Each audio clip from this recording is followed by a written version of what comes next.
Hello everyone, আজকে আমি তোমাদেরকে শেখাবো কিভাবে ব্লাউজের হুক এবং হুপের ঘর তৈরি করবে। তো খুবই সহজভাবে দেখাবো। আর এই হুক বসানোর একটা নতুন টেকনিক, এমনভাবে হুকটা বসাবো যাতে কোনো সময় হুকটা কখনো খুলবেই না। তো দেখো, এই সাইডটা হচ্ছে হুক বসানোর ঘর। আমি পট্টি বসিয়ে হেম করে নিয়েছি। তো আগে মাপটা দেখিয়ে দিচ্ছি, ঠিক কত কত মাপের মধ্যে হুকটা বসাবে। তো উপর থেকে আমি 2 ইঞ্চিতে নিলাম, 2 ইঞ্চি গ্যাপ রেখে রেখেই হুক বসাবো। টোটাল 5টা হুক বসাবো। আর যে কোনো ব্লাউজ হোক 5টাই হুক বসাই, অনেকে 6টা বসায়, সেইটা 1.5 ইঞ্চি গ্যাপ করে থাকে। তো আমি এখানে 5টাই হুক বসাবো। আর এই ব্লাউজটা হচ্ছে বাচ্চাদের ব্লাউজ, তাই এর মধ্যে কোনো খাপ বা কিছু দেখতে পাবে না। আর আমি একইভাবে হুপের ঘরের মাপটাও নিয়ে নিলাম। এবার দেখো হুক বসাবো কি করে। প্রথমে এই যে মেশিনের ছুঁচ নিয়ে নেবে। মেশিনের ছুঁচ কী হয়, একটু মোটা হয়, তো সেই রকম একটা মোটা ছুঁচ নিয়ে নেবে। দিয়ে এখানটা ফুটো করে নেবো, যেখানটা ঠিক মাপ নিয়েছি এখানটা ফুটো করে নেবো।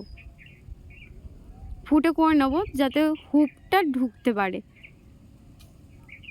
তো দেখো এখানটা আমি ফুটো করে নিলাম। এবার একটা হুপ নিয়ে নিয়েছি, এই হুপটা এবার সহজে এর ভেতরে চলে যাবে। দেখো হুপটাকে বসিয়ে নিলাম।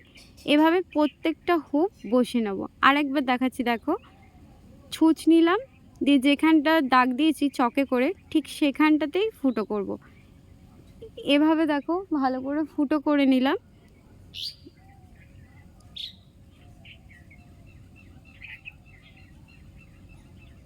এবার হুপটা নিলাম, দিয়ে হুপটা ঢুকিয়ে দিলাম। ঠিক এভাবেই প্রত্যেকটা হুপ বসিয়ে নেব। এবার হুপটা সেলাই করব কিভাবে, আমি প্রথমে তোমাদেরকে দেখিয়ে দিচ্ছি একটা, যে কিভাবে সেলাই করবে। আর সুতোটা কিন্তু 4টে থাকবে, 4টেভাবে সুতোটাকে পরাবে। দিয়ে প্রথমে সুতোটাকে লক করে নেব। এবার দেখো ঠিক কীভাবে সেলাই করব। ডান দিক থেকে দেখো ছুঁচটাকে প্রথমে তলা থেকে নেব, দিয়ে সুতোটাকে এরকম পাক দেবো, দিয়ে এভাবে টেনে গিট দিয়ে দেবো। এভাবেই পুরো রাউন্ডটা করব। সুতোর যেই গোলপাড়া দু সাইডে থাকে, ওই দু সাইডে রাউন্ড পাড়া এরকম সেলাই করব। প্রথমে ছুঁচটাকে ঢোকাবো, দিয়ে সুতোটাকে একবার পাক দেবো, দিয়ে এভাবে টেনে দেবো। তাহলেই একটা গিটের মতন সুন্দর একটা সেলাই তৈরি হয়ে যাবে। এভাবে তোমরা সেলাই করবে, তাহলে দেখবে কখনো হুক খুলে যাবে না বা কখনো আলগা হবে না। এভাবেই পুরোটা সেলাই করব। এবার দেখো নিচের গোল রাউন্ডটা আমি পুরোটা সেলাই করে নিলাম। এবার ওপরটাতেও ভালো করে ফাঁস দিয়ে দেবো। তো নিচটা যেভাবে সেলাই করলাম ঠিক সেভাবেই সেলাই করব।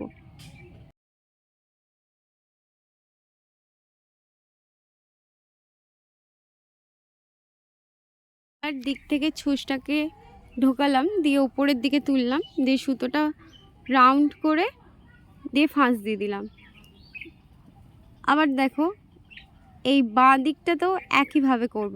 যেভাবে ডান দিকটা সেলাই করেছিলাম, প্রথমে তলা থেকে ছুঁচটা নেবো, দিয়ে এরকম রাউন্ড করব, দিয়ে সুতোটাকে টেনে দেবো। বুঝতেই পারছো আমি কিভাবে সেলাইটা করছি।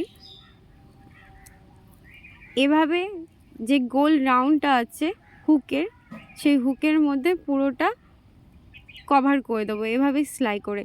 তাহলেই দেখবে একদম পারফেক্টভাবে হুকটা বসে যাবে।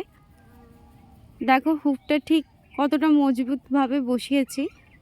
যতই টানা হিজড়া হোক বা যাই হোক টানাটানি, কখনোই হুকটা ছিঁড়বে না। তো এভাবেই নিচের হুকটা সেলাই করে নেব। আর সুতোটা কিন্তু এখন কাটবো না, ওপর থেকে সেলাই করে নিচ পর্যন্তই একবারে সেলাই করব। তো এটা আমি একটু তাড়াতাড়ি দেখাচ্ছি, নাহলে ভিডিওটা অনেকটা লং হয়ে যাবে। একইভাবে সেলাইটা করবে। দেখো নিচ থেকে তুলবে ছুঁচটা, দিয়ে সুতোটাকে পাক দেবে, দিয়ে টেনে দেবে, তাহলেই দেখবে সুন্দর একটা সেলাই হয়ে যাবে।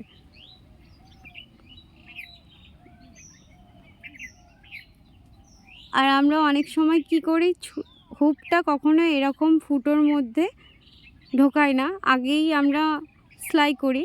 তো অনেক সময় কি হয়, ব্লাউজটা পরতে পরতে হুকটা যেখানে বসানো হয় সেই জায়গাটা আলগা হয়ে যায়, দিয়ে পরে হুকটা খুলে যায়, নাহলে আলগা হয়ে যায়, তখন আর পারফেক্টভাবে ব্লাউজটা ঠিক বসে থাকে না। তার জন্যে আগে ফুটো করে নেবে ছুঁচ দিয়ে, তারপরে এরকম সেলাই করবে, দেখবে কখনোই হুপ আলগাও হবে না আর কখনো খুলেও যাবে না। আর উল্টো দিকটা দেখো, ঠিক এরকম থাকবে, বোঝাই যাবে না যে কিভাবে হুপটা বসানো হয়েছে। ওপর দিকটা যেরকম প্লেন সেরকমই থাকবে, যা হবে লাইনিংয়ের ওপরেই সেলাই হবে। তো এভাবেই আমি প্রত্যেকটা হুপ বসিয়ে নিয়েছি, দেখো একইভাবে, বুঝতেই পারছো কত সুন্দরভাবে সেলাইটা হয়েছে। এরকম সঠিক মাপ নিয়ে হুক বসাবে।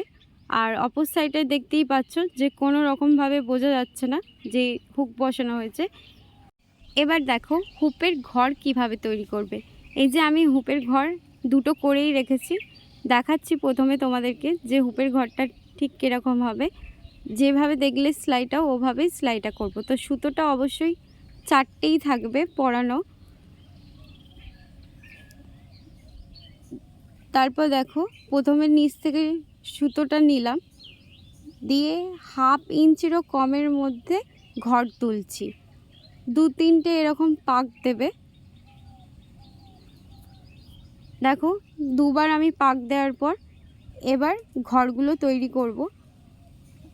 সুতোর তলা থেকে ছুঁচটাকে তুললাম, দিয়ে এরকম সুতোটা পাক দিলাম। আর এই দিকের নিচের দিকে সুতোটা দেখো বাঁ হাতে কিন্তু টেনে ধরবো, দিয়ে ডান হাত দিয়ে যে সুতোগুলো আছে সেগুলোকে টানবো, তাহলে দেখবে এরকম ফাঁস পড়ে যাবে।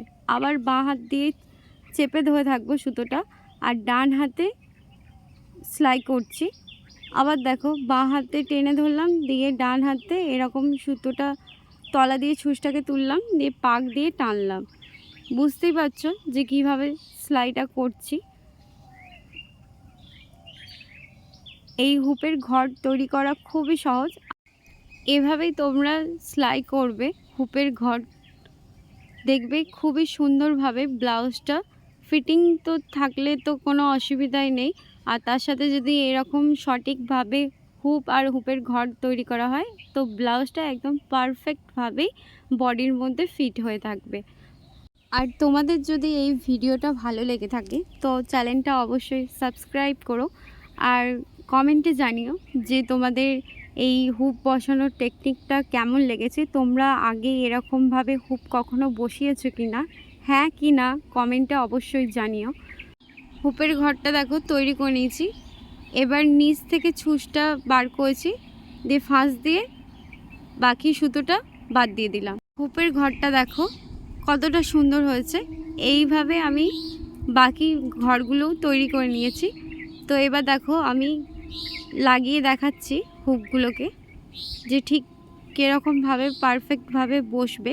আর যদি সঠিকভাবে মাপ নাও তাহলে আশা করি হুপ ওপর নিচু কখনোই হবে না। অনেকের প্রবলেম হয় দেখেছি, হুপ হয়তো এক সাইডে হয়েছে আর হুপের ঘর ওপর নিচ হয়ে গেছে। তো এভাবে মাপ নিয়ে করলে কখনোই তোমাদের হুপ বসানো অসুবিধা হবে না।